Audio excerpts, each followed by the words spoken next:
Hello, my name is Gabe Castro. I'm a composer for mostly video games and stuff. I got a Stream Deck, I want to say Steam Deck, Stream Deck 2 Plus in the mail today from Amazon. And it's the one that has the buttons and it has knobs. And what's cool about the knobs is they're also buttons. If you can hear that, I don't know. My purpose in getting this was to control Logic Pro, which I use to make music. But not only that, I want to control the monitoring of my Universal Audio Console software that you see here. Basically, I want to move the volume and the mute and a few other things, but just I want to start off basic because I've never had a Stream Deck before, and I'm just figuring this all out. My Apollo is off to the side here, and I can do it there, like so. But it's like 2 feet away, and that's just like way too much work, right? So I'm going to program the first knob of this to be the volume and the mute by pushing it. Let's just go. This is Mac OS Catalina. If that makes a difference, I don't know. First thing first, you want to install the Stream Deck software. And also, I don't make videos. I've never made a video like this, so pardon the low production or whatever. I'm just going to be dragging things in and out of frame. Install the Stream Deck software. Should be pretty obvious. Another thing you want, I don't know if you can see, yeah, okay. Install a piece of software called UA Midi Control. It's kind of this freeware software. It might be a time trial, I'm not sure because I just got it a couple days ago. It's a great piece of software, UA Midi Control, and that will allow us to control the console via MIDI. And when you open that, it looks like this.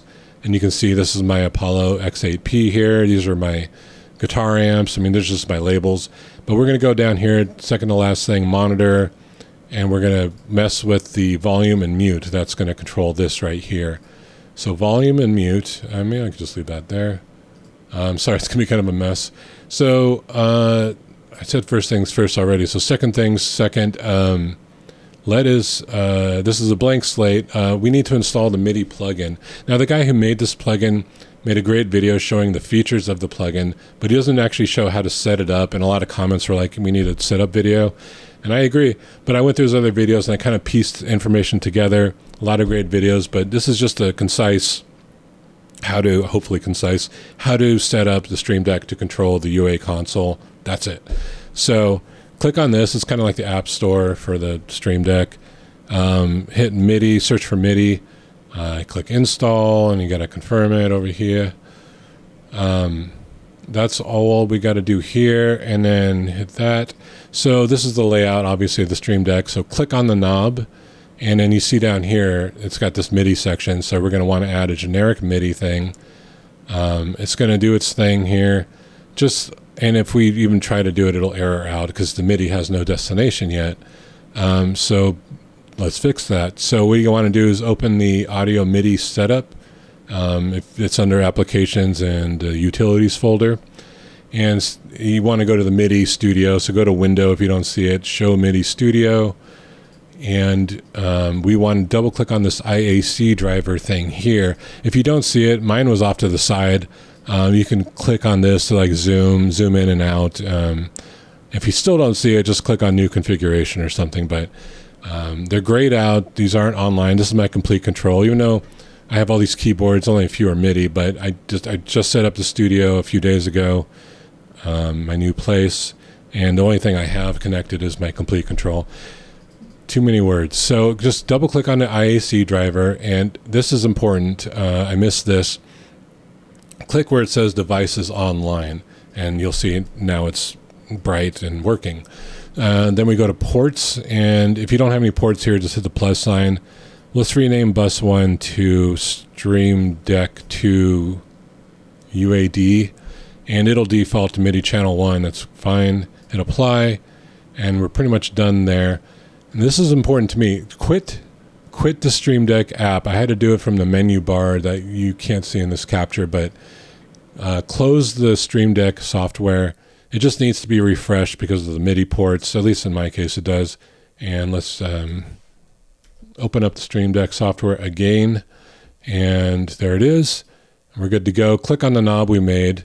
And see, now it doesn't error out. But that we got to double check this maybe. Where it says MIDI ports down here, This is the port. You should see this. MIDI in port, we don't need it. This is an old one that I made. No MIDI input. MIDI out port, that's the thing we just made, so make sure that's there.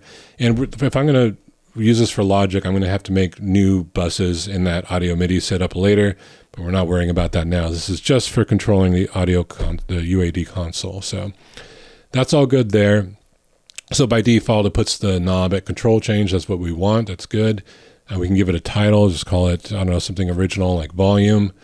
And value display, instead of 1 to 127, 0 to 127, I like a percentage. And you can see it changes to a % there. That's just how I like it. And so now for the mute function, we have to go down here where it says dial press action. We're going to want a program change here, not control change, because that really makes things messed up. Program change. And that's pretty much all we have to do here in the Stream Deck software. So now I'm going to the UA Midi Control software, and like we went down here to the monitoring section, monitoring volume. So now I should be able to learn MIDI and it'll work. So let's hit start to learn MIDI. I'm just going to rotate the first knob. Boom, it reads it. Hit stop, and now it should work. So you see I'm controlling my console volume there, and that works, and it's awesome. This device feels nice too. It's nice, good weight to it. Knobs feel nice and clicky. So let's add the mute function too. So mute, start, I'm going to press that same knob, boom, hit stop, and there we go. So we got muting and volume, and that's it. That's how you do it. That's how you do it. So hopefully this helps some people. This is very handy. Now I don't have to extend myself by another foot to do it from here. Oh God, that's the worst. But look at this right here. And it feels the same, like the resolution of the knob feels very similar to my Apollo. So it's very nice. Actually, let's add one more thing while we're here. Am I actually recording this? Yeah, good. I do like a live podcast on Mondays called The Chicken Coop with Brent Weinbach and Laura Weinbach. I often during the show have to adjust my input volume, this up here. So let's just add the second knob to do that. So click on the second knob. There's a little thing I want to point out. So this is why I'm doing this. So we have that there. That's all ready to go really. So let's just go to that first channel, mic, preamp, and gain. So let's do that. I'm rotating the second knob, stop, and see that works there. I think my volume was down, but I'll fix it in post.